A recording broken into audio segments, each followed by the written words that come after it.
military and veteran families, caregivers, and survivors have what you need to survive. Our military is a community bound together by love.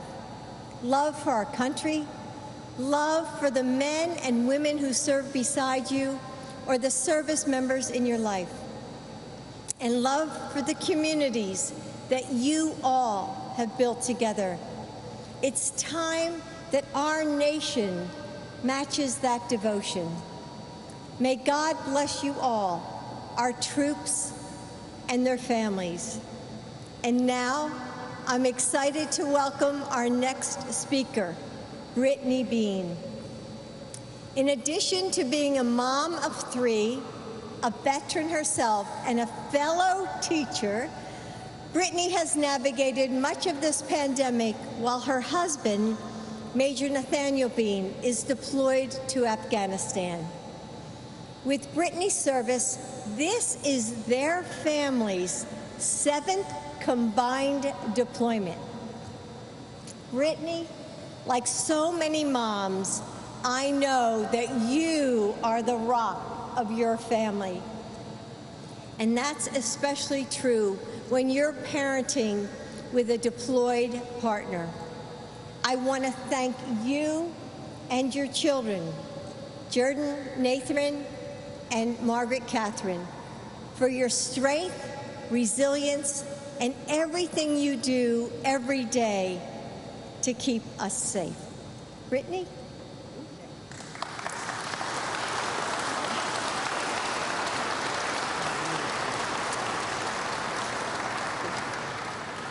Ladies and gentlemen, good afternoon. I am Brittany Bean, and these are my well-behaved, yay, and adorable children, Margaret Catherine, Nathan, and Jordan. My husband, Major Bean, is overseas in Afghanistan. He has been gone for 6 months, and he will return in about 6 more months, about in time for Christmas. On this Memorial Day, we are asked to honor, remember, and mourn those airmen, servicemen, and women who have paid the ultimate sacrifice in the performance of their duties home and abroad. As a veteran myself and spouse to a service member currently serving overseas, I am all too aware of the cost these young men and women are asked to bear, as is President Biden, who has suffered a loss of his own.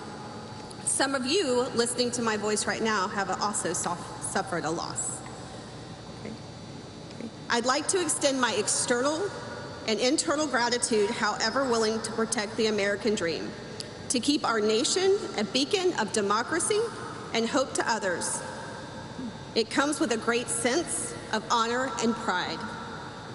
Though I've taken off the uniform and have transitioned to being a military spouse, I am still afforded an opportunity to serve others as an educator at Poquoson Elementary School. Go Bulls! Thanks to programs like the CARES Act. However, as most educators know, not all lessons are retained to the confines of the classroom. Our 3 children have benefited immensely from the range of interpersonal relationships they have formed over the years as military children. All children have lived abroad in the Middle East, traveled all across Europe and the United States. They have had the opportunity to meet families from walks of life and many socio-political backgrounds. The military is a global community, a unified community, and one that I am proud to have served and continue to serve. With that, I would like to welcome President Biden to Joint Base Langley-Eustis and the Hampton Roads region. But first, when you were elected, my husband said I got to shake the hand of the president. You gave his commissioning speech at the 2009 Air Force Academy graduation. And I said, I actually get to shake the president's hand. I win, don't you agree? Thank you.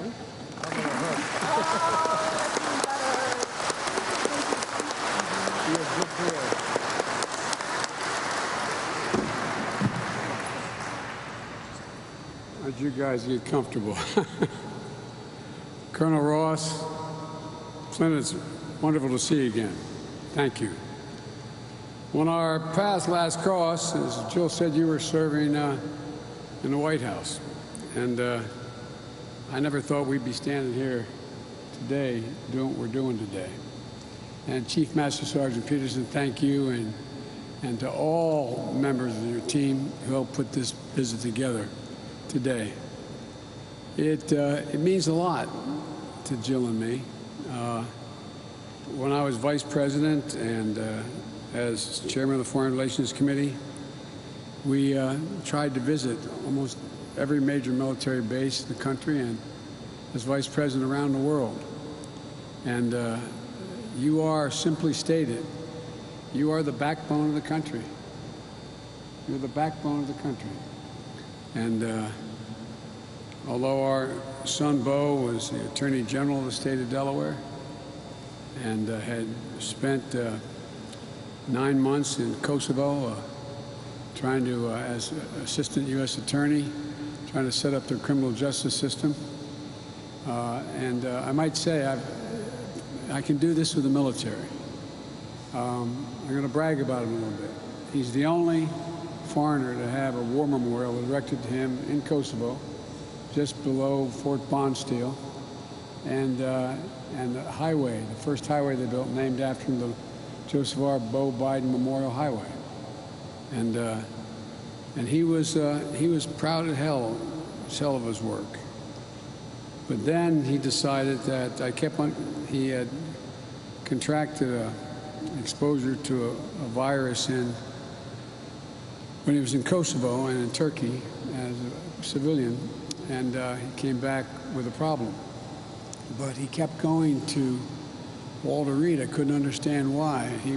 They finally found, it's called ankylosing spondylitis, they finally found a cure, prevented him from having what they call bamboo spine. But he kept going back. I couldn't understand why. I thought I knew why. But he went back because he was trying to get an exemption to be able to join the United States Army. He was a sitting Attorney General, and all my colleagues, the Governor and Bobby Scott and Congresswoman, they all know, is that when you do that, he joined the National Guard. And his unit deployed, and he wanted to deploy to Iraq with them.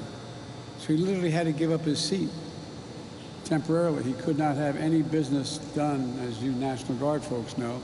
You can't do any business with the state if, in fact, you're now federal property. And so he gave up the seat and had the courage to appoint the fellow who had been the Republican Attorney General as Attorney General while he went. The proudest thing he ever did. Proudest thing he ever did. And he spent a year in Iraq, and it was one of the great honors of his life to do it. Won the Bronze Star, the Conspicuous Service Medal, and other awards, like many of you have. But he never ever talked about it. I remember we had an event at the White House. I shouldn't be talking so much about my son, but I'm not going to apologize for it. We had an event for Iraqi veterans at the White House. And the president, without telling me or Jill, invited Bo to be there with another 75 soldiers and sailors and airmen. But he wouldn't wear any of his decorations. And General Ordoriano called him, he served under him, and said, put them on now. Swear to God. Walking out of the VP residence, he wouldn't put them on until then. That's the first time I ever saw the Bronze Star on him. What I'm telling you that is like a lot of you. You do your duty.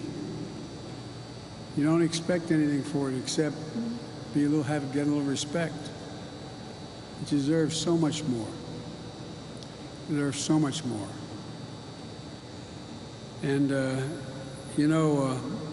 I'm honored to be joined today by Governor Northam and by two great representatives of the Commonwealth, Congressman Laurie and Congressman Scott. And I want to thank you for all that you do to represent these service veterans, because they're devoted to you. For their family members, the caregivers, survivors, will call Virginia home.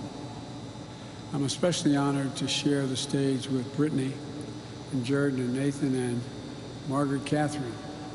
I love those barrettes in her hair, man.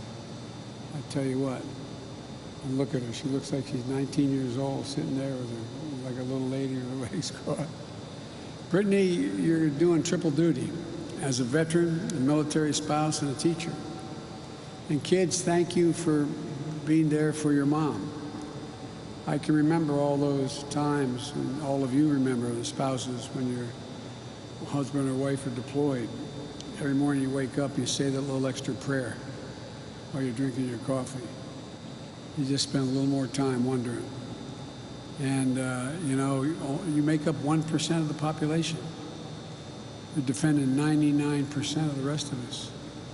And we owe you. But you do your job so gracefully, you hardly ever say anything about what you're doing. But it matters. It matters to your families for that time we're sitting across from an empty chair at the kitchen table, or the dining room table, for those birthdays, or Christmases, or holidays, where they're gone. You know, there's a famous English poet who said, "They also serve who only stand and wait." Also serve, only stand and wait. I know Major Bean, having been deployed to Afghanistan during the pandemic, has only made everything much harder during the pandemic. I want to thank you so much, your entire family's service to our country. You're all incredible. You so underestimate how important you are. There's nothing that Jill and I enjoy more than spending time with our troops here and abroad. You're stationed here in the United States or deployed around the world. I've been in and out of Iraq and Afghanistan over 25 times. And I've seen, I wish everyone could see what you do when you're there.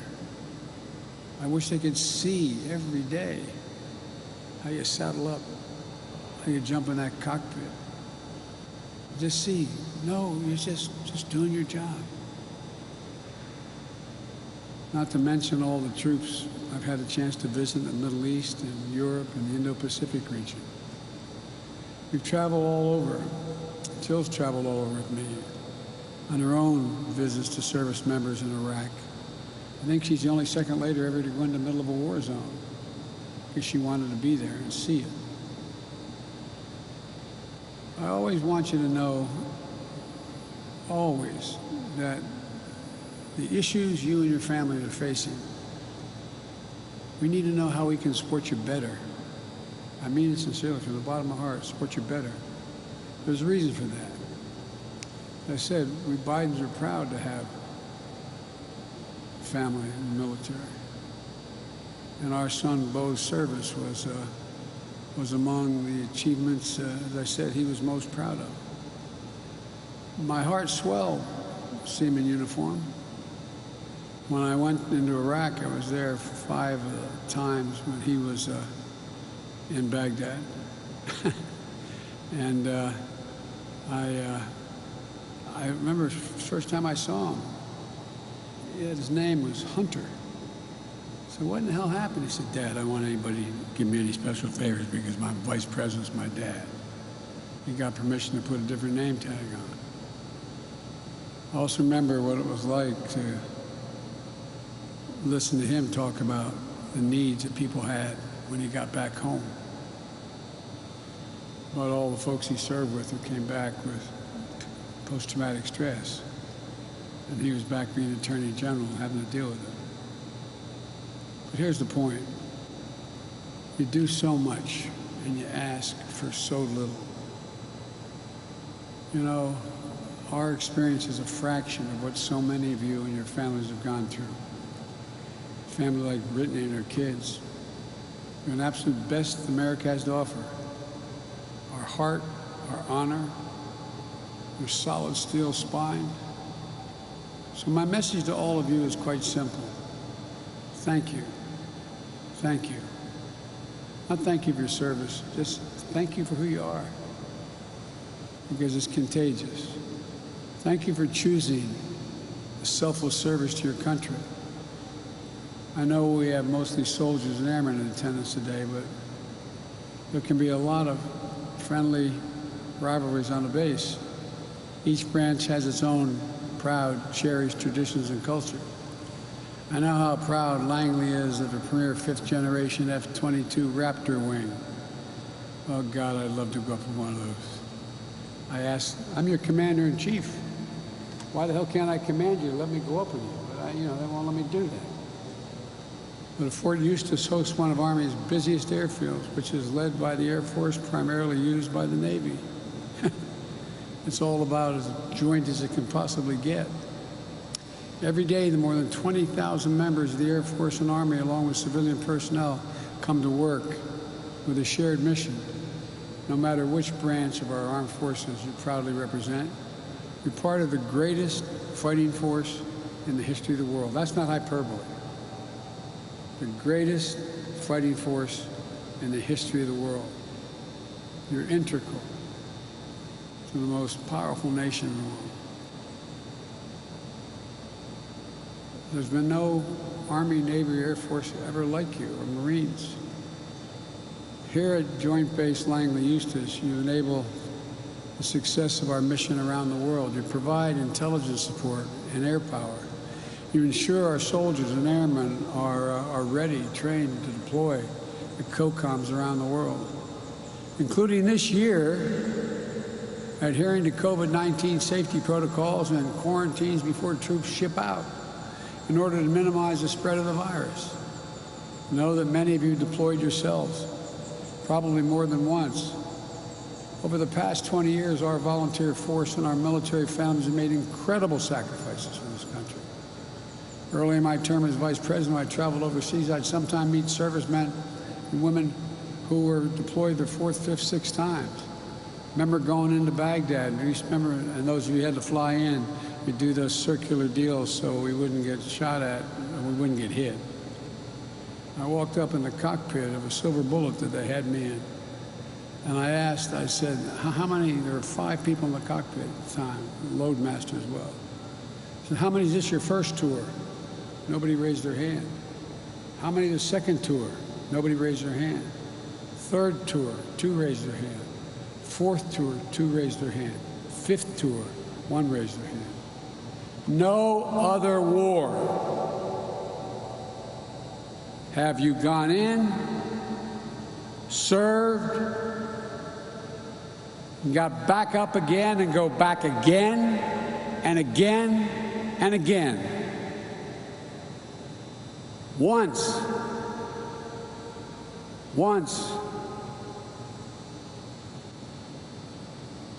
wiping the blood off a seat-em-up armor Humvee is enough to get you focused.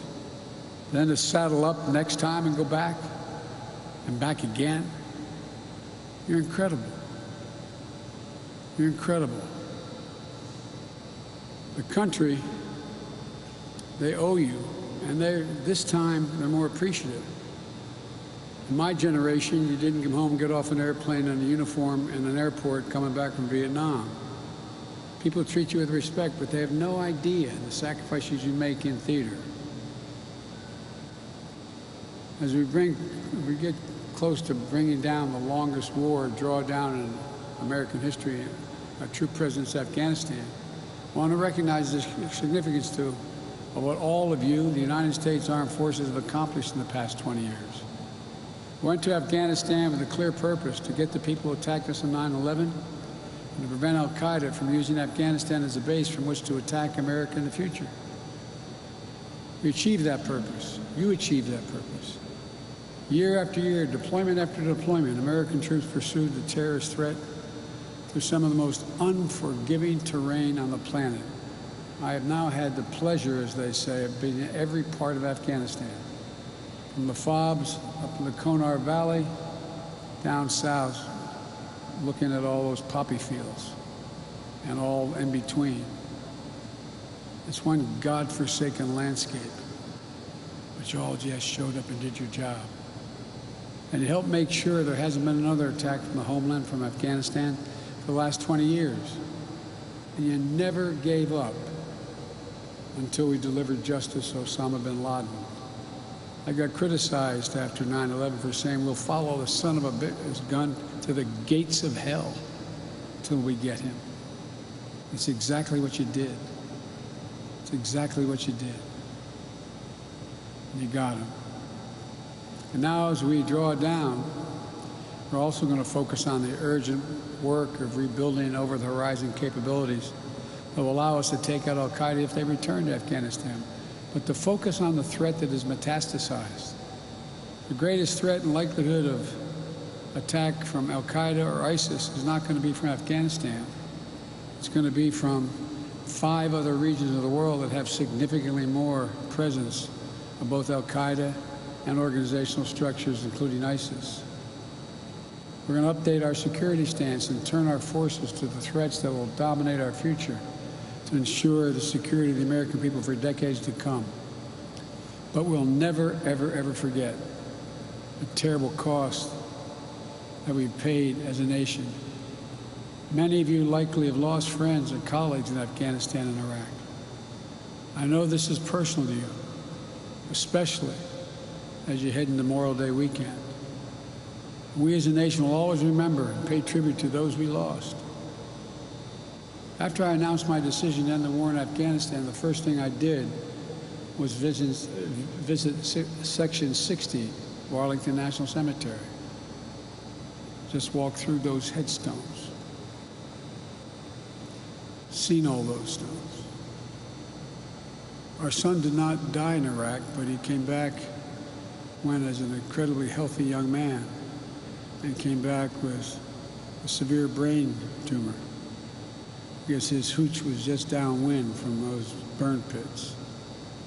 I don't know if that's the reason, but he came home. It was just a matter of how long he lived. I still carry with me every single solitary day. I have my staff for since the war began. I have my schedule. In the back of my schedule, it says U.S. Daily Troop Update. U.S. troops died in Iraq and Afghanistan. 6,927. Not over 6,000. Total fallen angels across the board, over 7,000. Every one of these lives lost is a tragedy. An empty seat at the dinner table. A missing voice at the holidays. Every one of them left behind a whole community. Not just one, a whole community. We can never repay that debt. But I promise you this, to all the Gold Star families across the country, we will never, ever, ever, ever forget. Each year, Memorial Day offers us a chance to reflect on the enormity, the sacrifices that generation after generation of Americans has made, and the responsibilities that we bear, citizens bear in return. I've said many times, it used to get me in trouble 25 years ago, 30 years ago in the Senate. So America has many obligations. We only have one sacred obligation. Obligations to our children, to the elderly, and so many more things. Only one sacred obligation. It's to prepare you when we send you into harm's way with everything you need. Care for your families when you're gone. When you come home, care for you and your families and the needs that may be a consequence of the war. We owe it. We owe it to you. We particularly owe it to the memories to affirm the very best of what America stands for, to uphold honor and democratic values that are the foundation of the strength of this nation. You know, I sometimes get criticized for saying what I deeply believe, having done this for the bulk of my life. We're in a battle between democracies and autocracies. The more complicated the world becomes, the more difficult it is for democracies to come together and reach consensus. I've spent more time with President Xi of China than any world leader has. For 24 hours of private meetings with him. just interpreter. 17,000 miles traveling them in China and here. He firmly believes that China, before the year 3035, is going to own America,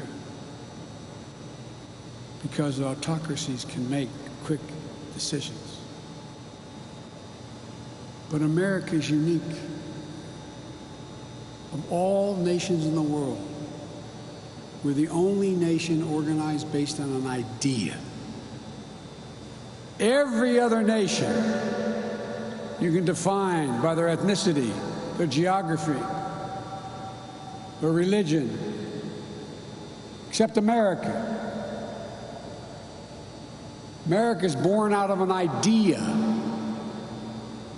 We hold these truths to be self-evident, that all men and women are created equal, endowed by their Creator with certain inalienable rights, including life, liberty, etc.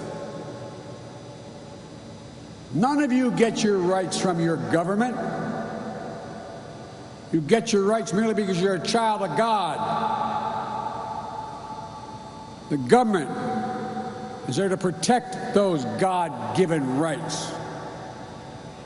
No other government's been based on that notion. No one can defeat us except us. It's an idea that a generation of patriots have fought and died for it and defended. I know that's a conviction that each and every day you all share. That's why you joined up, why you run around danger and duty calls. It's my greatest honor. It should not surprise anybody. It should be anybody's greatest honor in all of life to be able to serve as your commander-in-chief. No greater honor. So thank you. Thank you, thank you, thank you for spending this time with me today. And thank you for your commitment to our country. Because without you, as I said, I'll be end where I began. You are the spine of America. The spine. I can't tell you how much it matters. I think you underestimate.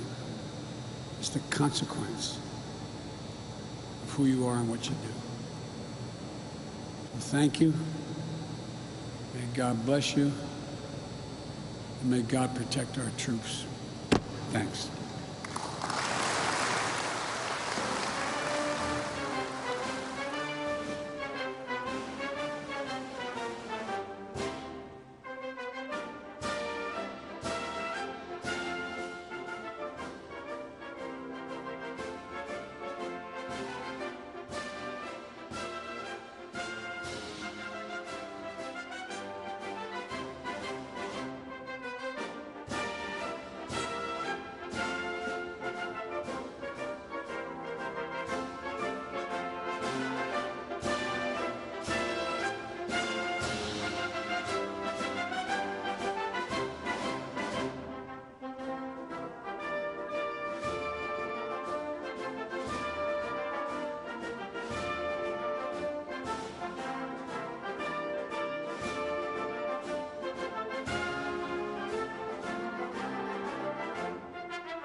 Megan's loading everybody. So we're loading.